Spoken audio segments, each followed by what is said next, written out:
ମୋଦିଙ୍କ ଭୟରେ ଥରହର ହେଉଛନ୍ତି ଆମେରିକାର ପାଗଳ ରାଷ୍ଟ୍ରପତି ଟ୍ରମ୍ପ। ବିଶ୍ୱରୁ ଖତମ ହେବ ଆମେରିକାର ରାଜୁତି, ବିଶ୍ୱଗୁରୁ ହେବ ଭାରତ। ପୁଟିନ ଆସି ବୁଲିଯିବା ପରେ ଭାରତ ଆସିବାକୁ ନେହୁରା ହେଉଛନ୍ତି ଟ୍ରମ୍ପ। ଏବେ ଭାରତ ଯେମିତି ନଚାଇବ ଆମେରିକା ଠିକ୍ ସେମିତି ନାଚିବ। ଭାରତର ପ୍ରଧାନମନ୍ତ୍ରୀ ନରେନ୍ଦ୍ର ମୋଦିଙ୍କ ଭୟରେ ଥରହର ହେଉଛନ୍ତି ଆମେରିକା ପାଗଳ ରାଷ୍ଟ୍ରପତି ଡୋନାଲ୍ଡ ଟ୍ରମ୍ପ।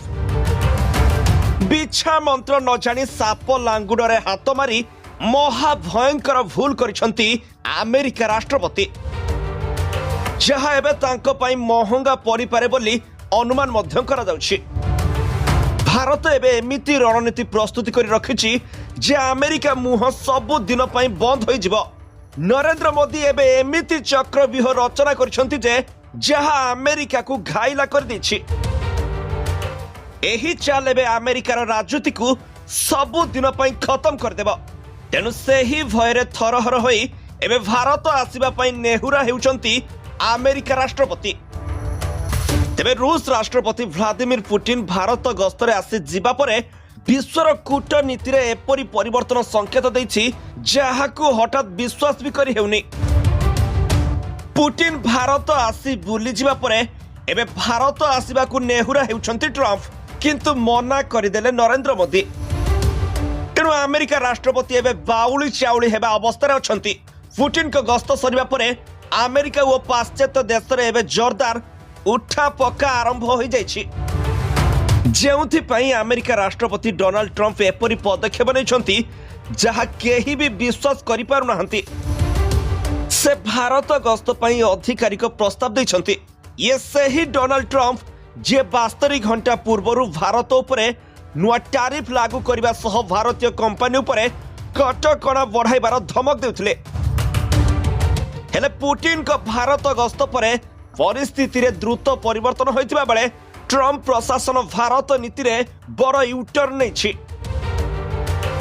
ଏକ ରିପୋର୍ଟ ଅନୁସାରେ ହ୍ୱାଇଟ୍ ହାଉସ୍ ଭାରତ ସରକାରଙ୍କୁ ରାଷ୍ଟ୍ରପତିଙ୍କ ଅଧିକାରିକ ଯାତ୍ରା ପ୍ରସ୍ତାବ ପଠାଇଛି। ଏଥିରୁ ଯାହା ସ୍ପଷ୍ଟ ହୋଇଛି ଯେ ଭାରତ ସହିତ ଉତ୍ତେଜନା ସମାପ୍ତ କରିବା ଓ ନିଜ ସମ୍ପର୍କକୁ ନୂଆ ସ୍ତରକୁ ନେଇଯିବାକୁ ଆମେରିକା ଏବେ ଉତ୍ସାହୀ।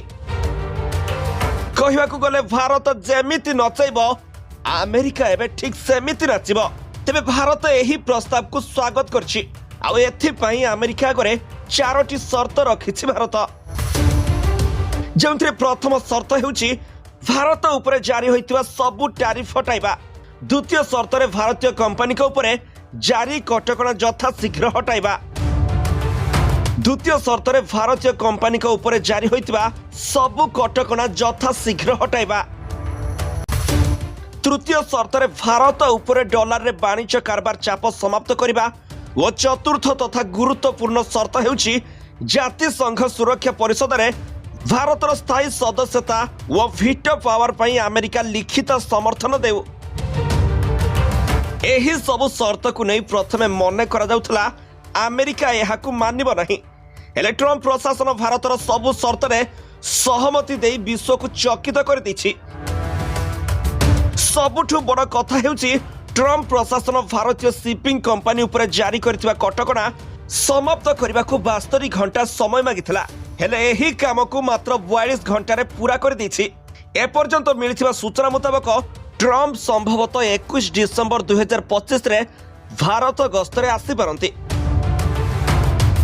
ଏଥିମଧ୍ୟରେ ରୁଷ ସହ ଭାରତର ସମ୍ପର୍କ ଆହୁରି ମଜବୁତ ହୋଇ ନ ଯାଉ ବୋଲି ଆମେରିକା ଡରୁଛି। ତେଣୁ ଆଗକୁ ମୋଦି କେଉଁ ନିଷ୍ପତ୍ତି ନେବେ ତାହା ଦେଖିବାକୁ ବାକି ରହିଲା। Bureau report, G7 Odia.